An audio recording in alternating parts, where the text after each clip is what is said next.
नमस्कार, बुलेटिन में आपका बहुत बहुत स्वागत है। मैं हूं आपके साथ दीपिका ओझा। चलिए शुरुआत करते हैं खबरों की। उत्तराखंड में भर्तियों में धांधली के मामले सामने आने पर युवाओं के साथ ही विपक्ष लगातार आंदोलन कर रहा है, जिस पर देहरादून में सीएम पुष्कर सिंह धामी ने एक बार फिर साफ किया है कि उत्तराखंड में प्रतियोगी परीक्षाओं में पूरी तरह से पारदर्शिता अपनाई जा रही है। उन्होंने आगे कहा कि जहां भी गड़बड़ियां पाई जा रही हैं, जांच के बाद उस पर ठोस कार्रवाई की जा रही है।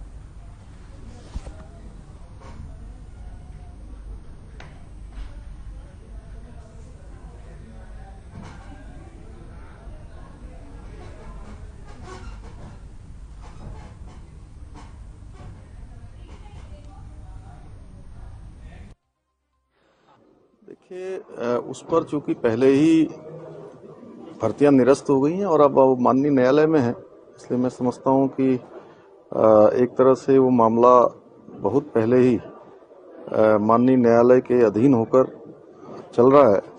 उस पर कोई भी कमेंट करना मैं बहुत ज्यादा वो नहीं समझता। जहां जहां पर भी भर्तियों में गड़बड़ियां हो रही हैं, आपको मैं कहना चाहता हूं आपके माध्यम से कि सभी जगह जहां भी गड़बड़ियां होंगी उन सब पर कार्रवाई होगी, लेकिन जांचोपरांत होंगी। जांच में जहां भी आएगा, हम अपने बेटे बेटियों से, अपने भाई बहनों से प्रदेश के कहना चाहते हैं कि इस दिशा में जो हमने शुरू से प्रयास किए हैं, वो प्रयास हमारे तब तक चलते रहेंगे जब तक यहाँ पर संपूर्ण पारदर्शिता न हो जाए, संपूर्ण जो गड़बड़ियां हैं वो ठीक न हो जाए और भविष्य के लिए एक अच्छा खाका न बन जाए, जिससे कि 100 मोटों में आकर सभी परीक्षाएं निष्पक्ष हों, पारदर्शिता से हों और किसी बिना गड़बड़ी के हों।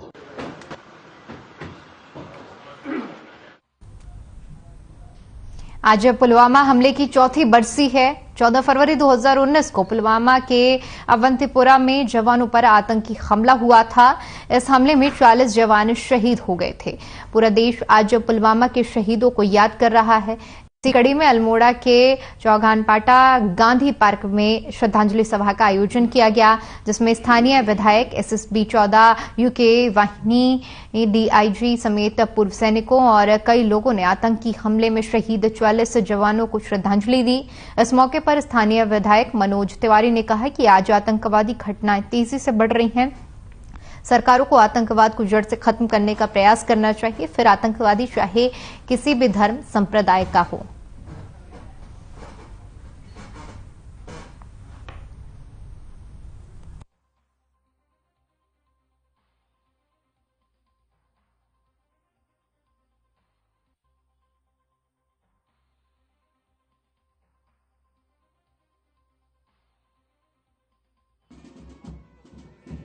आयोजित की गई है, इसमें सम्मिलित होकर मुझे गौरवान्वित महसूस हो रहा है। इन सभी शहीदों को हमारा नमन है और श्रद्धांजलि है।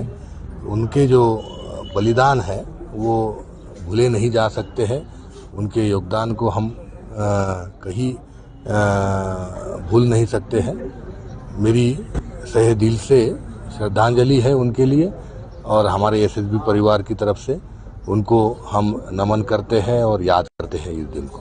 देखिए, सर्वप्रथम आज उस पुलवामा कश्मीर में जो आतंकवादी द्वारा हमारे लोगों को मारा गया था, उसका शहादत दिवस हम लोग मना रहे हैं। उसमें मैं उन महान अपने सेनानियों का, अपने उन सैनिकों का को श्रद्धा सुमन अर्पित करता हूँ अपनी ओर से और अपने क्षेत्रवासियों की ओर से। और मैं चाहे वो सीमाओं में जो हमारे सजग प्रहरी के रूप में अपनी सेवाएं दे रहे हैं, उनके जज्बे को सलाम करता हूं कि हमारे देश की सीमा की सुरक्षा के लिए, हमारे लोगों की सुरक्षा के लिए हमेशा एक सजग प्रहरी के रूप में रहते हैं। उधर देहरादून में कांग्रेस मुख्यालय पर एनएसयूआई के 2 गुट आपस में भिड़ गए। बात इतनी बढ़ गई कि दोनों गुटों में मारपीट तक बात पहुंच गई, जिसके बाद पुलिस ने मौके पर पहुंचकर मामला शांत कराया। बता दें कि एनएसयूआई के राष्ट्रीय अध्यक्ष राजू नीरज कुंदन का एक गुट ने विरोध करना शुरू कर दिया। थोड़ी देर में मामला बढ़ गया और एनएसयूआई के 2 गुटों में मारपीट हो गई। दोनों गुट लड़ते हुए बीच सड़क पर जा पहुंचे, जहां पुलिस ने किसी तरह मामले को शांत कराया। वहीं अब तक बीजेपी प्रवक्ता विनोद सुयाल का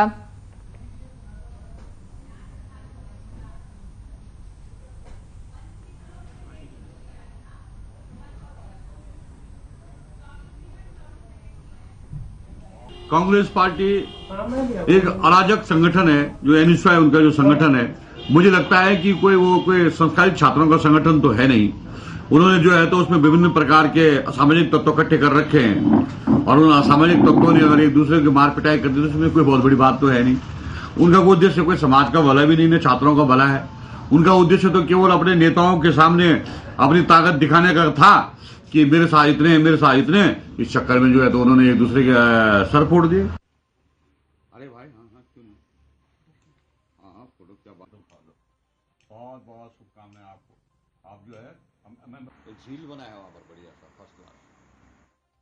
दिनेशपुर में भोला शर्मा और दीपक मक्कड़ को बीजेपी जिला कार्यकारिणी सदस्य बनाए जाने पर बीजेपी कार्यकर्ताओं ने जोरदार स्वागत किया। भोला शर्मा को बीजेपी के विशेष जिला कार्यकारिणी सदस्य और दीपक मक्कड़ को जिला कार्यकारिणी सदस्य बनाया गया और इस दौरान बीजेपी जिला अध्यक्ष गुंजन सुखीजा ने भोला शर्मा और दीपक मक्कड़ को माला पहनाकर उनका स्वागत किया। जिला अध्यक्ष गुंजन सुखीजा ने कहा कि पीएम नरेंद्र मोदी और मुख्यमंत्री पुष्कर सिंह धामी की ओर से किए जा रहे विकास कार्य एवं जनहित की नीतियों को जन जन तक पहुंचाना है।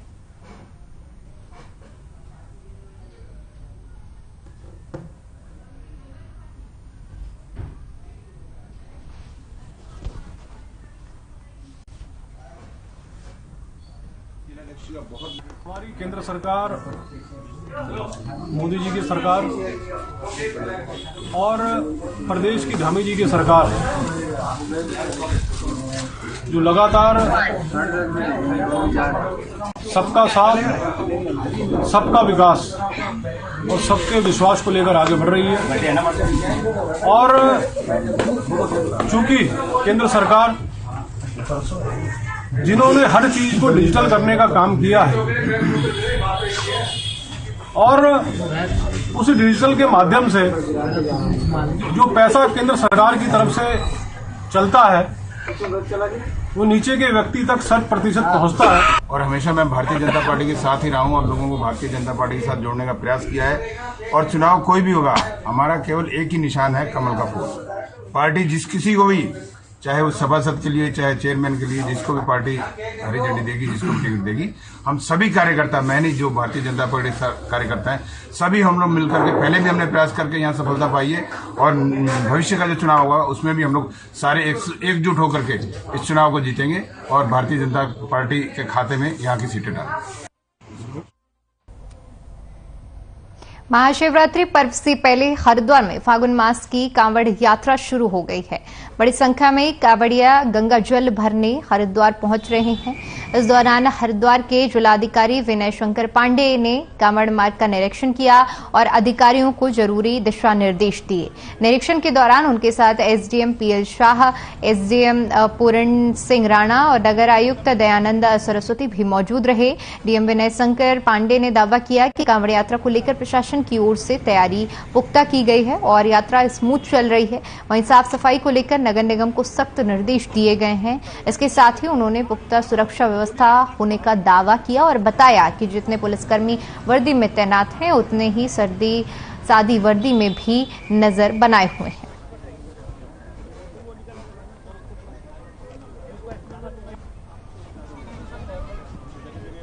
जो कांवड़ होती है इसका क्वांटम उस लेवल का नहीं होता जो जुलाई में हमारे श्रावण मास की कांवड़ होती है। इसमें पर्टिकुलर हरिद्वार की तरफ जो रोड आती है नजीबाबाद और बिजनौर, और आपने देखा होगा कि उस तरफ से ही कांवड़ियों का ज़्यादा आना होता है। तो इस पर हम लोगों ने पहले भी 2 बैठकें की थी और शाम जहाँ से हमारा बॉर्डर शुरू होता है वहाँ से पथ प्रकाश की जो व्यवस्था होनी थी वो हम लोगों ने टाइमली करा दी थी। कुछ जो हमारे टॉयलेट्स होते हैं उनको भी लगवाया गया था, ड्रिंकिंग वाटर। और आज जब निरीक्षण में मैंने देखा तो कुछ जगहों पर थोड़ी बहुत गंदगी मुझे दिखी, तो उसके लिए मैंने नगर आयुक्त जी हमारे साथ थे, उनको बता दिया। वहीं महाशिवरात्रि पर्व को सुरक्षित और व्यवस्थित संपन्न कराने के लिए मुनिकीरेती थाना पुलिस ने आज सघन चेकिंग अभियान चलाया। इस दौरान ट्रैफिक नियम तोड़ने वाले 70 वाहनों के चालान काटे गए। साथ ही संदिग्ध 5 वाहनों को पुलिस ने कब्जे में लेकर सीज कर दिया है। वहीं इंस्पेक्टर रितेश शाह ने बताया कि पुलिस का यह अभियान महाशिवरात्रि पर्व को देखते हुए लगातार चलाया जाएगा। उन्होंने लोगों से ट्रैफिक नियमों का पालन कर सड़क दुर्घटनाओं में कमी लाने के लिए पुलिस का सहयोगी बनने की अपील की है।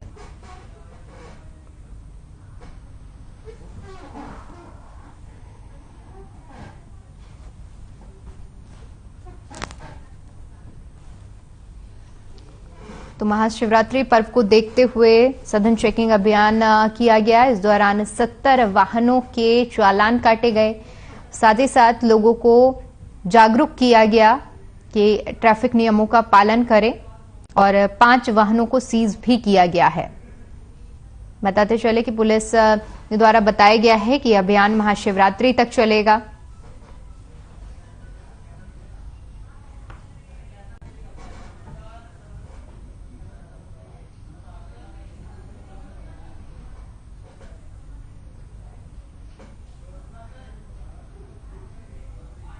रुड़की के गंगनहर कोतवाली क्षेत्र के एक होटल में एक पति ने अपनी पत्नी को बरामद किया, जिसके बाद पुलिस भी मौके पर पहुंच गई।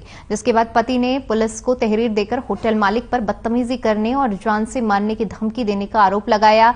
वहीं पुलिस ने तहरीर के आधार पर होटल मालिक और उनके भाई के खिलाफ मुकदमा दर्ज कर लिया है। जिसके बाद होटल मालिक ने प्रेस वार्ता कर मुकदमा को झूठा बताया और मामले पर जानकारी देते हुए बताया कि महिला अपने पति और परिवार को देखकर घबरा गई और आत्महत्या करने के लिए छत पर जा रही थी।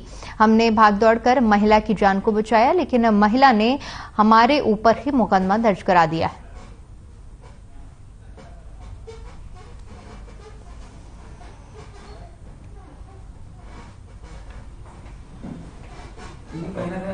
ये हमारे यहाँ रूम लिया था, इसके घर वाले आ गए थे और लड़का था इसके साथ, वो चला गया था। लड़की बहुत डरी हुई थी और ये बोल रही थी मुझे पुलिस के सामने और अपने घर वालों के सामने नहीं जाना।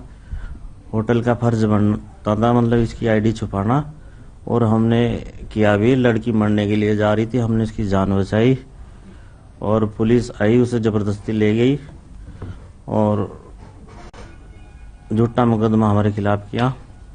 मतलब तुम हमसे मत उलझो, हम रस्सी का सांप भी बना देते हैं और ये सब चीज हमारे पास रिकॉर्डिंग में है और ये सब सबूत हम कोर्ट में देंगे। पुलिस और अपने पेरेंट्स के आरटीओ दफ्तर में अब बच्चों को यातायात का पाठ पढ़ाया जाएगा। इसके लिए परिवहन विभाग की ओर से आरटीओ परिसर में मॉडल चिल्ड्रन ट्रैफिक पार्क का निर्माण कराया जा रहा है। आरटीओ प्रशासन सुनील शर्मा ने बताया कि जल्द ही यहां बच्चों के खेल खेल में यातायात नियमों की जानकारी दी जाएगी। उन्होंने कहा कि 2 महीने पहले मुख्य सचिव उत्तराखंड एसएस संधू ने राज्य सड़क सुरक्षा कोष समिति की बैठक ली थी। बैठक में उन्होंने कई परियोजनाओं को मंजूरी देने के साथ ही इस बात पर जोर दिया था कि देहरादून, नैनीताल, हरिद्वार, उधम सिंह नगर जैसे जिलों में आरटीओ दफ्तर में मॉडल चिल्ड्रन ट्रैफिक पार्क बनाया जाए। आरटीओ प्रशासन सुनील शर्मा ने बताया कि बच्चों को खेल के माध्यम से यातायात नियमों की जानकारी दी जाएगी। मॉडल चिल्ड्रन ट्रैफिक पार्क को सांप सीढ़ी की तर्ज पर तैयार किया जा रहा है, जहां बच्चों को हेलमेट लगाकर गाड़ी चलाना और शराब न पीकर गाड़ी चलाना, इसके अलावा मोबाइल फोन पर बात न करते हुए गाड़ी चलाना, तमाम यातायात नियमों को खेल खेल के माध्यम से सिखाया जाएगा।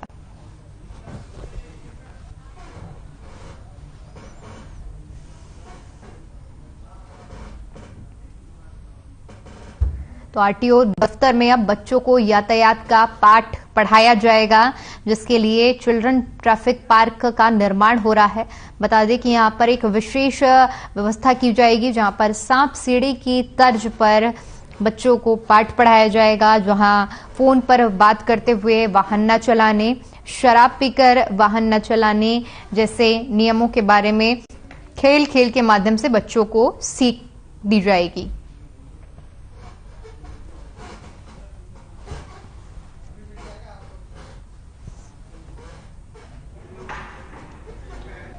माननीय मुख्य सचिव महोदय द्वारा जो रोड सेफ्टी की जो प्रकरण है उस पर बड़ी गंभीरता से विचार किया गया और उनके द्वारा निर्देशित किया गया कि रोड सेफ्टी से संबंधित ज़्यादा प्रचार प्रसार करने के लिए बच्चों को इसकी जानकारी दी जाए, उसके नियमों की जानकारी दी जाए और वाहन कैसे चलते हैं उसके बारे में जानकारी दी जाए।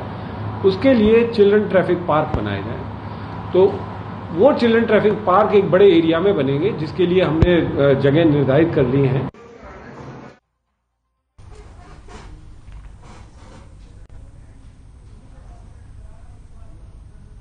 जोशीमठ आपदा प्रभावितों के लिए सहयोग की कवायद लगातार तेज हो चुकी है। इस सबके बीच सैनिक कल्याण मंत्री गणेश जोशी ने मुख्यमंत्री राहत कोष में 11 लाख की राहत राशि का चेक सीएम धामी को सौंपा है। इस दौरान उन्होंने कहा कि इस समय जोशीमठ के प्रभावितों और जोशीमठ के विकास को राहत राशि की जरूरत है। इसी के तहत उपनल की ओर से 11 लाख की राहत राशि का चेक सीएम को दिया गया। साथ ही गणेश जोशी ने बताया कि जोशीमठ का टेक्निकल सर्वे किया जा रहा है और इस बात पर विचार हो रहा है कि प्रभावितों को कहां विस्थापित किया जाए। प्रधानमंत्री कार्यालय की ओर से वरिष्ठ आईएएस अधिकारी लगातार इसकी मॉनिटरिंग कर रहे हैं। सैनिक कल्याण में जो हमारा उपनल है उससे हमने 11 लाख रुपए का चेक माननीय मुख्यमंत्री राहत कोष में दिया है, ताकि जोशीमठ के जो हमारा आपदा प्रभावित हैं, जो उनका पुनर्वास हो रहा है, जो अन्य सहायता कार्य चल रहे हैं, उसमें हमारा योगदान सुनिश्चित हो और अन्य विभागों के माध्यम से भी मुख्यमंत्री राहत कोष में पैसा दिया जाएगा, क्योंकि आज जोशीमठ के विकास के लिए धन की आवश्यकता है और एक छोटा सा प्रयास हमने किया।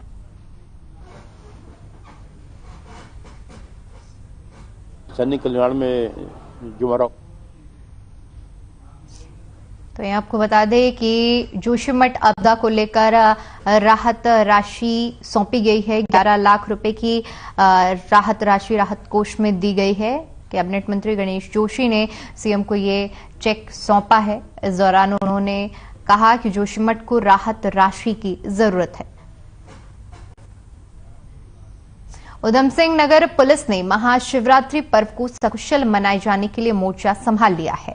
इसके लिए जहां कांवड़ यात्रियों को सुरक्षा प्रदान करने के लिए साथ साथ बेहतर यातायात सुविधा उपलब्ध कराई जा सके, इसके लिए जनपद के वरिष्ठ पुलिस अधीक्षक के निर्देश पर अतिरिक्त पुलिस फोर्स को भी लगाया गया है। इस संबंध में काशीपुर के पुलिस अधीक्षक अभय प्रताप सिंह ने कहा कि हरिद्वार से पवित्र जल लेकर आने वाले कांवड़ियों को काशीपुर, जसपुर और बाजपुर में किसी भी प्रकार की यातायात दुविधा उत्पन्न न हो, इसके लिए सारी तैयारियों को पूरा करने के साथ साथ रोड मैप बनाकर अतिरिक्त पुलिस बल को तैनात किया गया है। आपको बता दें कि काशीपुर, जसपुर और बाजपुर की सीमाएं उत्तर प्रदेश से लगने के कारण यहां यातायात का भारी दबाव रहता है, तो वहीं सुरक्षा की दृष्टि से भी यह स्थान संवेदनशील माने जाते हैं। कांवड़ यात्रा को सकुशल इन रास्तों से संपन्न कराते हुए महाशिवरात्रि पर्व को श्रद्धापूर्वक मनाया जाए, इसके लिए पुलिस ने काम शुरू कर दिया है।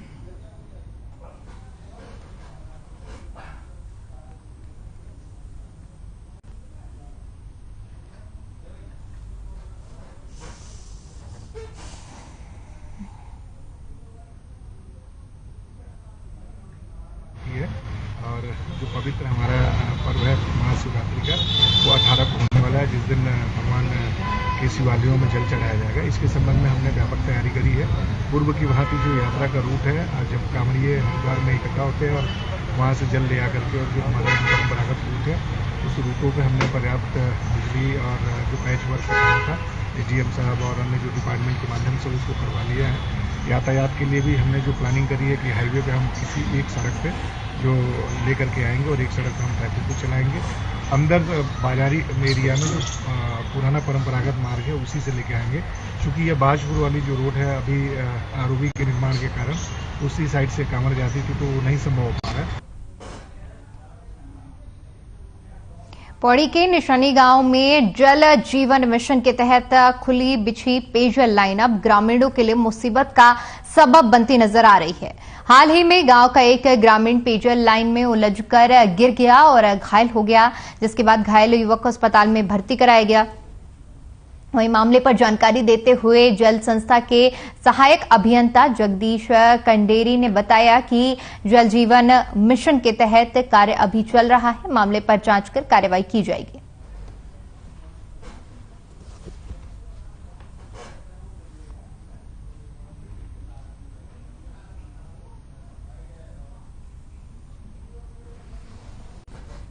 सर, जल मिशन वालों की कमियां हैं, जिन्होंने की पाइप तो लगाए, घर पे कनेक्शन दिए, बट दबाए नहीं। ठीक है, मेरा सरकार से भी और विभाग से भी निवेदन है, इन पे सख्त कार्रवाई होनी चाहिए जिन्होंने ये दबाए नहीं। इनका दबान होना चाहिए था, वो दबान का पैसा खा चुके हैं ठेकेदार लोग, जो भी है ये गलत बात है। और में जो है पेयजल जो लाइन है बिजली, उसमें 2 बार पाइप लाइन जो है दबी हुई नहीं है, सब ऊपर रस्ता से ऊपर पे उठी हुई है। पेयजल वालों की हमारी कभी उन्हीं के जिन्होंने नल करने दबाए, चाहना क्या है उनको जो रास्ते से नीचे दबाए उनको, भाई उनके लिए भी यही सुझाव है कि जितने भी नल ऊपर उठे हुए वो सब नल जो है नीचे उठे। जल जीवन मिशन की पूरी गाइडलाइन ही ऐसी है कि कोई कहीं दुर्घटना की तो बात दूर है, पाइप की सुरक्षा और शुद्ध पेयजल के लिए आवश्यक है कि आप सभी लाइन को दबाएं। कहीं पर भी अगर ऐसी स्थिति आती है और मेरे संज्ञान में ये चीज आती है तो उसका तुरंत निराकरण किया जाए। पहले जहाँ मैं जब भी विजिट पे जाता हूँ तो मेरे प्राथमिकता यही रही कि कोई भी पाइपलाइन ओपन हो, विशेषकर जहाँ पे रास्ते हों जहाँ से लोगों को आने जाने में दिक्कतों का सामना करना पड़े, तो ऐसा ना हो। और भी गाँव में लोगों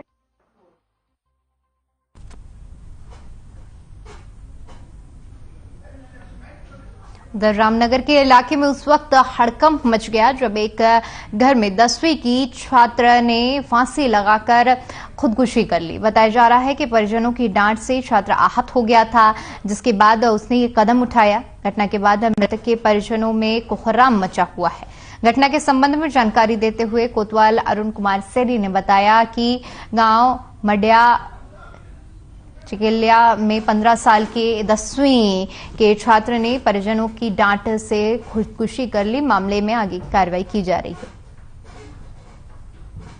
आपको बता दें कि 10वीं के छात्र ने खुदकुशी कर ली और इस दौरान बताते चले कि परिजनों की डांट से आहत होकर बच्चे ने कदम उठाया है।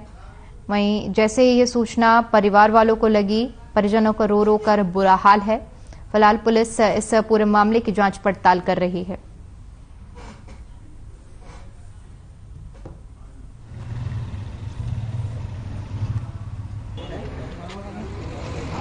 कल एक थाना रामनगर में एक मेमो प्राप्त हुआ कि एक 15 वर्षीय बच्चे की डेथ मेमो आया था। जांच की गई तो ये 15 वर्षीय बच्चा है इज्जत रावत, इसने फांसी लगाकर आत्महत्या कर ली है। शव को कब्जे में लेकर पोस्टमार्टम के लिए भिजवा दिया गया है। आवश्यक वैधानिक कार्रवाई की जा रही है।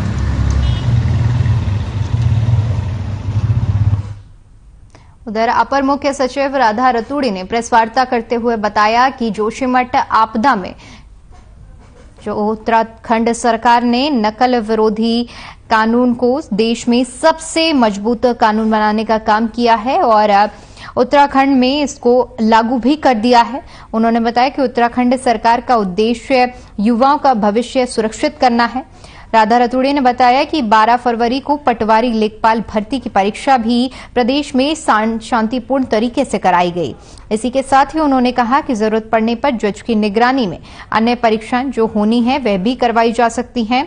उन्होंने कहा कि बेरोजगार संघ की सबसे बड़ी मांग को सरकार ने कानून बनाकर उत्तराखंड में लागू कर दिया है।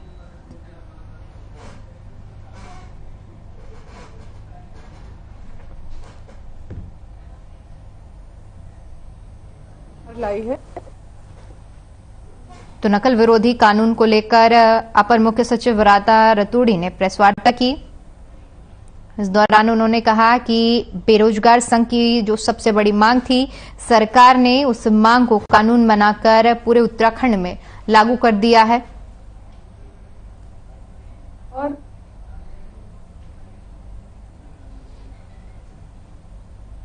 हाल ही में जो नकल विरोधी कानून बनाया है, ये देश में जितने भी प्रदेश हैं, जितने भी राज्य हैं, उनमें सबसे सख्त कानून है और उद्देश्य राज्य सरकार का यही है कि छात्रों का जो हित है, युवाओं का जो हित है, जो अभ्यर्थी प्रतियोगी परीक्षा दे रहे हैं, उनके हित से कोई भी अगर खिलवाड़ कर रहा है या कोई अनुचित तरीके इस्तेमाल कर रहा है किसी भी आयोग में या किसी भी संस्था के द्वारा, कोई कोचिंग सेंटर या कोई प्रिंटिंग प्रेस या कोई भी व्यक्ति यदि प्रतियोगी परीक्षाओं से संबंधित किसी भी प्रक्रिया में अगर कोई अनुचित तरीका इस्तेमाल करता है या कहीं भी कोई गलत काम होता है तो उसको रोकने के लिए ये नकल विरोधी कानून प्रदेश।